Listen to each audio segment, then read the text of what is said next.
I never planned to walk out on my marriage of 12 years.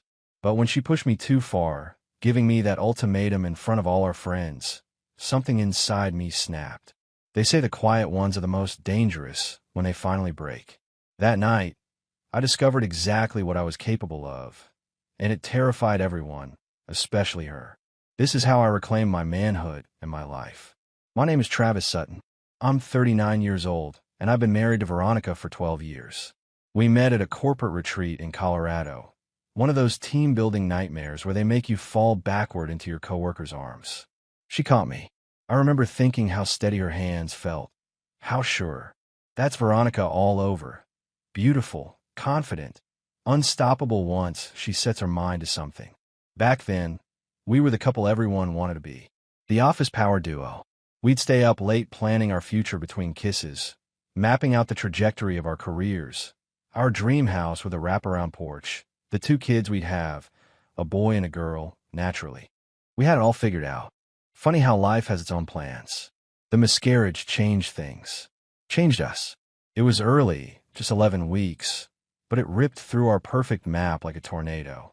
I want to talk about it. Veronica wanted to pretend it never happened. She threw herself into work, climbing the corporate ladder with a single-minded focus that left little room for grief. Or for me. I remember the morning I first felt the distance between us. It wasn't dramatic. No slammed doors or shouting matches. Just Veronica at the kitchen island, scrolling through her phone while I talked about maybe taking a weekend trip to the lake house her parents owned. I stopped mid-sentence when I realized she wasn't listening. She looked up, blinked, and asked me to repeat myself. But her eyes were already drifting back to her screen. Never mind, I said. It wasn't important. She nodded absently and went back to whatever email had captured her attention. I stood there holding 2 coffee mugs, feeling like I was suddenly invisible in my own kitchen. My buddy Marcus noticed it before I did. We were watching the Patriots game at his place when he asked how things were at home. I gave him the standard fine that men give each other when they don't want to talk about it. You sure? He pressed, eyes still on the screen. Veronica seems different lately. Distant. I remember feeling defensive, like he'd insulted her somehow. She's just busy. Big merger at work. Marcus nodded, took a pull from his beer. There's always a big merger, Travis. I changed the subject, but his words stuck with me. Because he was right. There was always something, a client emergency, a business trip, a late meeting. And I was always understanding, always supportive, always waiting at home with dinner, keeping warm in the oven. Always the reliable Travis, who never complained, never pushed back. Until the night I did. The office Christmas party was where I first saw it. That look in Veronica's eyes when she talked to Richard Baxter, the new VP of marketing. Not attraction exactly, more like fascination. He was everything I wasn't. Loud, confident, with stories about skydiving in New Zealand and sailing around Greek islands. I stood in the corner nursing a whiskey sour, watching my wife laugh at his jokes like they were the funniest things she'd ever heard. She's just networking, I told myself. That's what Veronica did. She built connections, climbed ladders. I admired that about her. But when her hand lingered on his arm a second too long, something cold settled in my gut. Later that night, as I drove us home through the snow, I asked casually about Richard. He's brilliant, she said, eyes on her phone. Did you know he doubled their conversion rate in just 3 months? Fascinating, I muttered. She glanced up. What's that supposed to mean? Nothing. I kept my eyes on the road. Just noticed you 2 hit it off. Veronica sighed that sigh, the one that said I was being ridiculous. It's called being professional, Travis. Some of us actually care about moving up in the world. The barb landed exactly where she aimed it. I'd turned down a promotion last year that would have meant relocating to Boston. Veronica had been furious. We agreed to prioritize our careers, she'd said. But I liked our life in Hartford. I liked my team, our house, the friends we'd made. And deep down, I still hoped we might try for another baby. That hope felt foolish now. At home, I watched Veronica kick off her heels and head straight upstairs without a backward glance. No nightcap by the fire like we used to do. No rehashing the party, laughing about our coworkers' drunken antics. Just the sound of the shower running, then the bedroom door closing. I slept on the couch that night, telling myself it was because I didn't want to wake her. The truth was I couldn't bear to lie beside her, feeling the miles between us, even with our shoulders touching. My brother Kevin called the next morning as I was making coffee. "How's it going, little brother?" His voice boomed through the speaker, full of that Texas confidence he'd picked up since moving to Austin. "Fine," I said automatically. "Busy with work." "Bullshit," Kevin said. "Mom told me Veronica didn't even call on her birthday." I closed my eyes. She's been swamped with this new product launch. Too swamped to make a 5-minute call to her mother-in-law, the woman who helped pay for your wedding. I had no answer for that. "Look," Kevin's voice softened. "I'm headed your way for that conference next month. Let's grab a beer. Just us." "Sure," I said, though we both knew Veronica would probably schedule something last minute that I couldn't miss. After we hung up, I stood by the kitchen window, watching a cardinal hop across our snow-covered deck. Veronica and I had spent a whole Saturday building that deck our first summer in the house. I'd hit my thumb with the hammer, and she'd kissed it better, then mocked me mercilessly for the rest of the afternoon. We'd grilled steaks to celebrate when it was done, drinking cheap beer and planning all the summer parties we'd host. We hadn't had a party in 2 years. I pulled out my phone and stared at the calendar. Valentine's Day was coming up. Maybe I could plan something special, something to remind us both of who we used to be. I started searching for romantic getaways, hoping it wasn't already too late. Valentine's Day came and went without fanfare. The reservation I'd made at Giovanni's, the Italian place where we had our first anniversary dinner, went unused when Veronica texted that she had to work late. Again, I ate both chocolate-covered strawberries from the gift box, then tossed the roses in the trash. Looking back, that was the moment I should have confronted her. Instead, I swallowed my disappointment like I always did and went to bed early. The next morning, I ran into Marcus at the gym. He took one look at me, bench pressing more weight than usual, and raised an eyebrow. "Rough night," something like that. I grunted, pushing through another rep. After our workout, over protein shakes, I finally opened up. Told him about the growing distance, about Richard the perfect VP, about the Valentine's reservation going to waste. "Time to man up," Kevin said bluntly. "You think she respects a doormat? Show her what she's about to lose." His words stung, but they also resonated. Had I become a doormat? When had I stopped standing up for myself, for us? That weekend, I did something I hadn't done in months. I booked a cabin up in the Green Mountains. No asking permission, no checking schedules. I just packed the car and was drinking coffee at the kitchen island when Veronica came down, dressed for her Saturday spin class. "What's this?" she asked, eyeing my duffel bag. "Going to the mountains for the weekend. Leaving in 20 minutes if you want to join." Her mouth opened, then closed. "I can't just drop everything. I have plans with Sharon for brunch, and that report." "Fine." I cut her off. "See you Sunday night." The surprise on her face was almost worth a knot in my stomach. I finished my coffee, grabbed my bag, and walked out without looking back. The mountains were exactly what I needed. I hiked until my legs burned, stood on a ridge overlooking 3 states, and breathed air that didn't smell like Veronica's absence.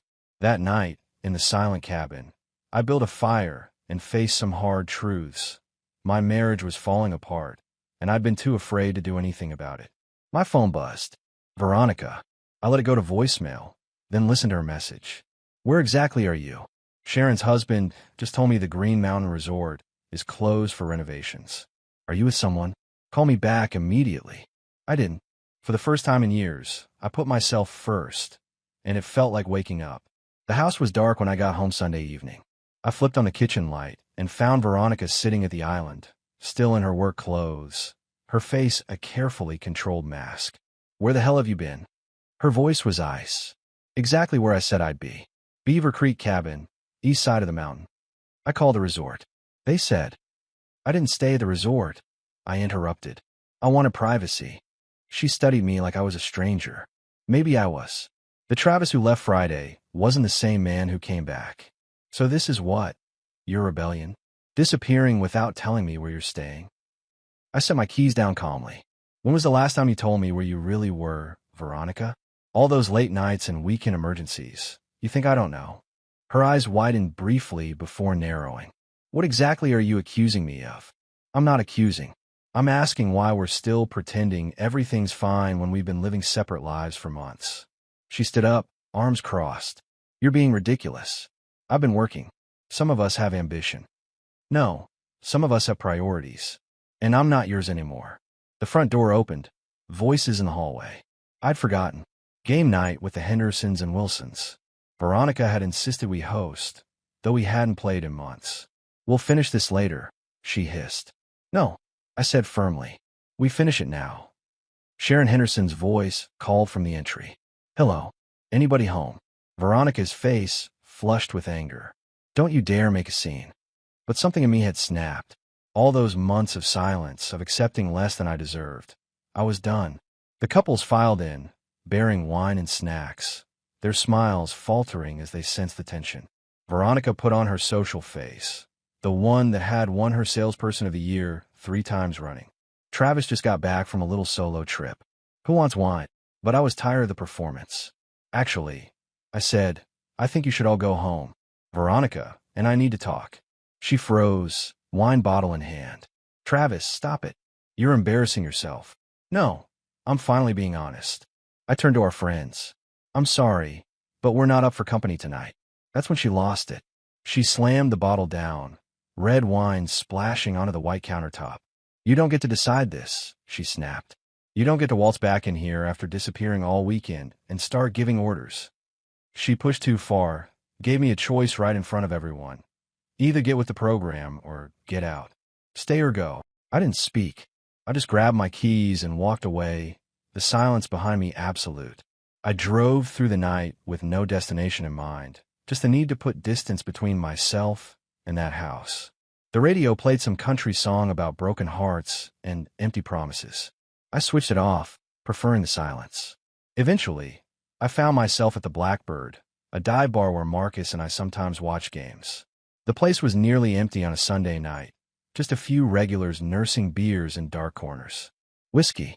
Neat, I told the bartender, a heavily tattooed woman who didn't waste time with small talk. 2 drinks in, my phone started buzzing. Veronica, then Sharon, then Mark Wilson. I turned it off and slipped into my jacket pocket. Woman trouble. The bartender placed another whiskey in front of me. How'd you guess? Got that look. She wiped down the bar. Like you're trying to decide whether to fight or surrender. I laugh without humor, thinking I'm done fighting for someone who stopped fighting for us a long time ago. She nodded like this made perfect sense and moved away to serve another customer. I appreciated her lack of platitudes. No, it'll get better. Or have you tried counseling? Just understanding that sometimes things break and no amount of superglue can put them back together exactly as they were. My phone stayed off, but my wedding ring felt heavier by the minute. I twisted it around my finger, remembering the day Veronica had placed it there. How certain we'd both been. How naive. I crashed at Marcus's place that night. He didn't ask questions, just tossed me a spare blanket and said, "Guest room's yours as long as you need it." The next morning, I called in sick to work for the first time in 3 years. Then I drove to Kevin's lake house about an hour outside the city. He'd given me keys years ago, told me to use it whenever I needed an escape. I'd never taken him up on it until now. The cabin smelled like pine and quiet. I opened all the windows, letting the late winter air clear out the mustiness. Then I sat on the deck, overlooking the frozen lake, and made a list. Not pros and cons about my marriage. I was past that. But practical steps for what came next. I need my own place. We need to talk to a lawyer, probably. We need to figure out how to untangle 12 years of shared life. The thought should have terrified me. Instead, I felt lighter than I had in months. Whatever happened next would be hard, but at least it would be honest. My phone buzzed when I finally turned it back on. A text from Veronica. We need to talk. Where are you? No apology. No acknowledgement of what had happened. Just a demand. I typed a response, considered it, then deleted it. Some conversations shouldn't happen over text. Instead, I called the one person I knew would give me straight advice. Mom? Yeah, it's me. Got time to talk. My mother listened without interrupting as I laid out everything. The growing distance, the missed Valentine's dinner, the weekend in the mountains, the final showdown in front of our friends. I always thought Veronica was too polished, she finally said. Like she was playing a part. Mom, let me finish. You deserve someone who loves the real you, Travis. Not the version of you that fits into their perfect life plan. I stared out at the lake, where a single-eyed fisherman sat on a folding chair by his hole. Patient. Steady. Qualities I'd always prided myself on. Until they became excuses for inaction. I think it's over, Mom. Has been for a while. Then be kind but clear. Don't drag it out. Her voice softened. Your father and I raised you to be a good man. That doesn't mean being a martyr. After we hung up, I texted Veronica, I'll be home tomorrow evening to talk. Just us. Her reply came immediately. I've been worried sick. Where are you? I didn't answer. For once, I didn't feel the need to explain myself. The next day, I drove back to Hartford with the windows down, despite the cold. Johnny Cash on the radio, singing about hurt and redemption. I felt scrubbed clean by the hard decisions ahead. The house was dark except for the kitchen light. Veronica sat at the island, makeup perfect despite the late hour, fingers wrapped around a mug of tea she wasn't drinking. Where have you been? No hello. No relief at seeing me. Kevin's lake house. Needed time to think. She pursed her lips. You embarrass me in front of our friends. Not I missed you. Or I'm sorry. Just concerned about appearances, as always. I set my keys on the counter. I'm moving out, Veronica. Her eyes widened. This wasn't the script she'd prepared for. Don't be dramatic. We had a fight. Couples fight. We haven't been a real couple in a long time. I kept my voice steady. We're just two people sharing an address. Is this about Richard? Because nothing happened. It's not about him. It's about us. About how you light up around him, around work, around anything but me. She stood up, suddenly defensive. So, I'm enthusiastic about my career. That's a crime now. No, it's not. I shook my head. But you stopped being enthusiastic about our life together a long time ago. So did I. She moved around the island, closing the distance between us. For a moment, I thought she might reach for me, like she used to when things got tough. Instead, she crossed her arms. What do you want from me, Travis? To quit my job? To be some 1950s housewife? I want you to be honest about what you really want, because I don't think it's me anymore. Her silence told me everything I needed to know. 2 weeks after moving out, I found a one-bedroom apartment downtown with floor-to-ceiling windows and a view of the river. It was nothing like the suburban house Veronica and I had shared. No manicured lawn, no granite countertops, no his and hers closets. It was mine, just mine, and that felt right. Kevin helped me move the few things I'd taken. Clothes, my grandfather's armchair, the record collection Veronica had always hated. Too much clutter, she'd say, trying to talk me into streaming music instead. But I loved the ritual of it, selecting an album, setting the needle down, hearing that first crackle before the music began. You seem good, Kevin said, cracking open beers after we'd arranged the furniture. Better than I expected. I'm getting there.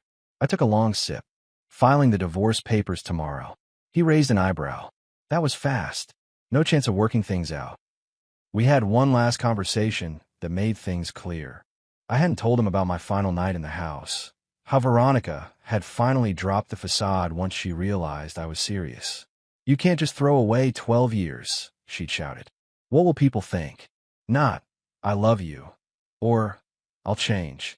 Just concern about appearances. It had crystallized everything for me. Sometimes the kindest thing is a clean break, I told Kevin now.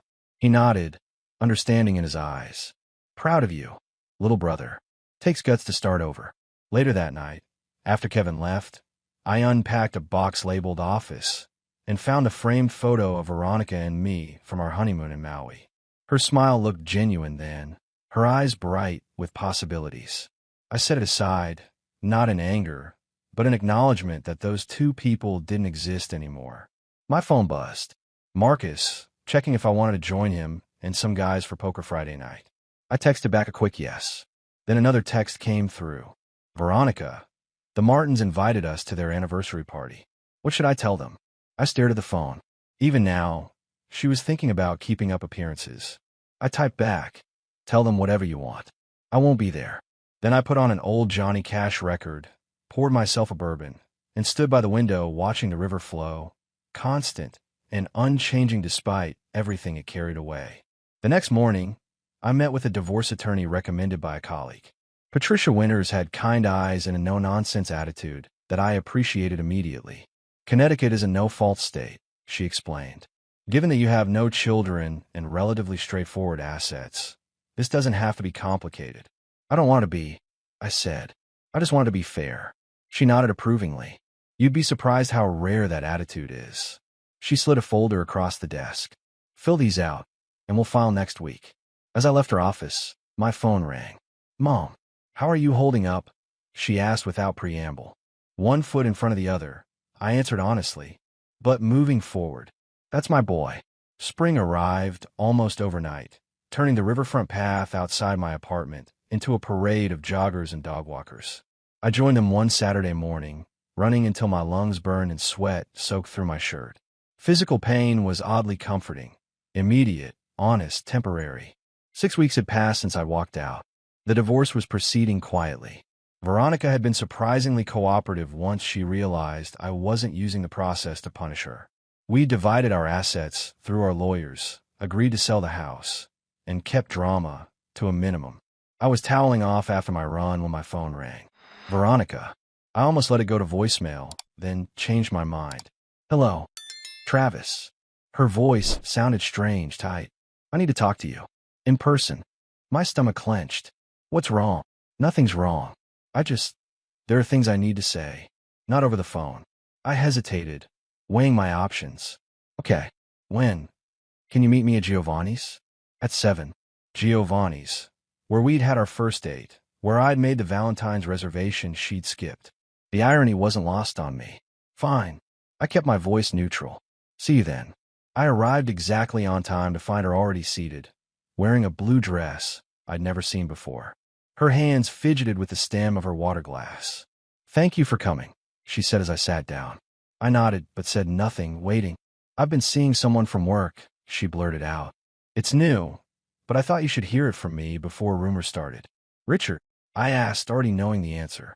She looked surprised. Yes. How did you? I'm not blind, Veronica.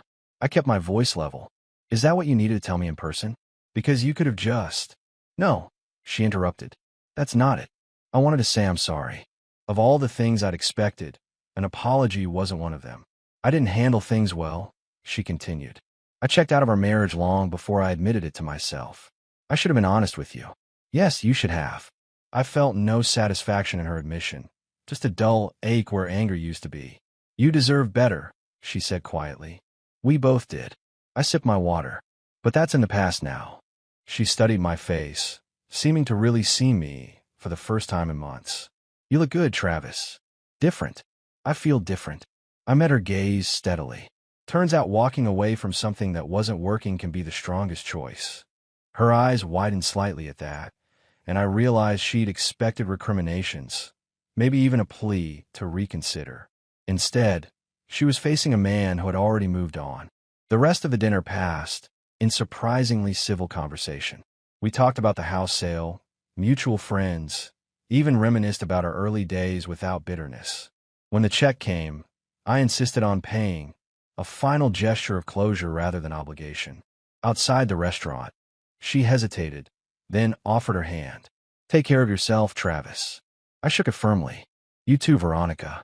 Walking to my car, I felt lighter than I had in years, as if I'd finally set down a heavy weight I'd been carrying for too long. The future stretched before me, unwritten and full of possibilities. Fall painted the riverside path outside my apartment in shades of amber and gold. I developed a routine over the past months. Early morning runs, weekend poker with Marcus and the guys, dinners with Mom and Kevin when he was in town. A simpler life, but mine. The divorce had been finalized in August. Veronica got the house, but ended up selling it anyway, moving into a sleek downtown condo closer to her office. We'd run into each other once at a coffee shop, an awkward but civil 5-minute conversation that felt like talking to an old classmate rather than someone I'd shared a bed with for 12 years. Today was different. I'd woken up feeling restless, unsettled. The envelope on my kitchen counter might have had something to do with it. An invitation to my company's annual gala, the first one I'd attend as a single man. I pulled on running shoes and hit the riverfront harder than usual, pushing until my lungs burned and sweat drenched my shirt. 3 miles in, I spotted a familiar figure ahead, Sharon Henderson, jogging with her golden retriever. Travis, she called as I approached. Haven't seen you in ages. I slowed to match her pace. Been keeping busy. How are things with you and Mark? Good, good. She hesitated. Look, I've been meaning to call you. The Wilsons are hosting a dinner next weekend. Low-key, just a few couples. They asked me to see if you'd come. I raised an eyebrow. Just me? Or me and a date? Sharon flushed slightly. Well, they did mention my sister's in town. Kate. You met her at our anniversary party last year. She's divorced too. Just moved back from Chicago. I remembered Kate, smart, funny, with a laugh that filled the room. Under different circumstances, I might have noticed more.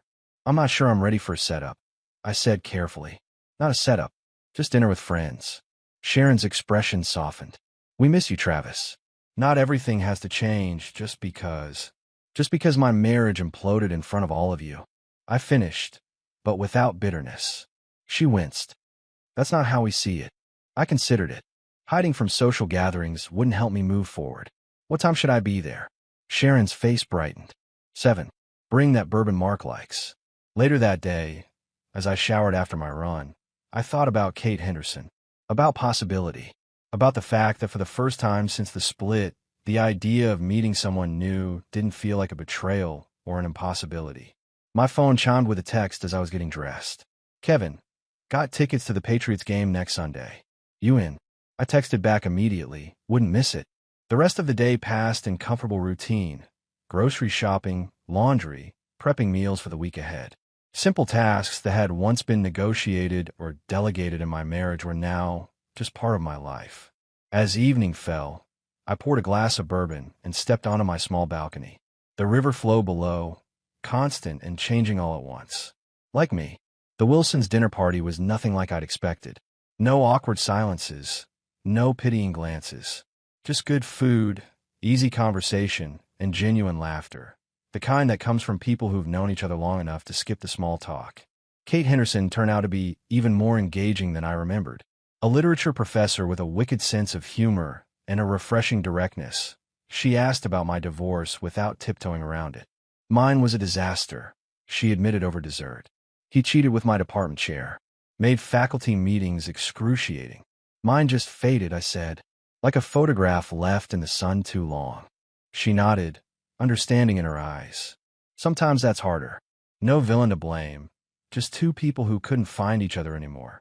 After dinner, we exchanged numbers with the casual ease of two people with no expectations, but open possibilities. 2 weeks later, I took her to dinner, then a concert the following weekend, then hiking in a state park. Each date felt like discovering new rooms in a house I thought I knew completely.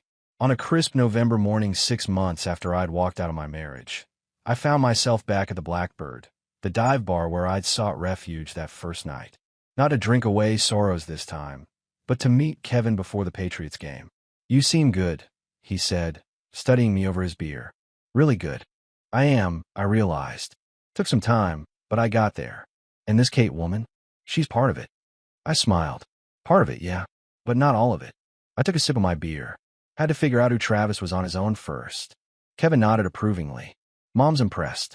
She thought you'd be a wreck for at least a year. Mom underestimates me. We all did, little brother. He raised his glass. To walking away when you need to. And to what comes after, I added. As we headed to the stadium, my phone buzzed with a text from Kate. Good luck to your Patriots. Dinner at my place later? I'll make a mean chili. I texted back a quick yes, a smile spreading across my face. Later that night, curled on Kate's couch with the remains of dinner cleared away, I told her about the night I'd walked out. About Veronica's ultimatum.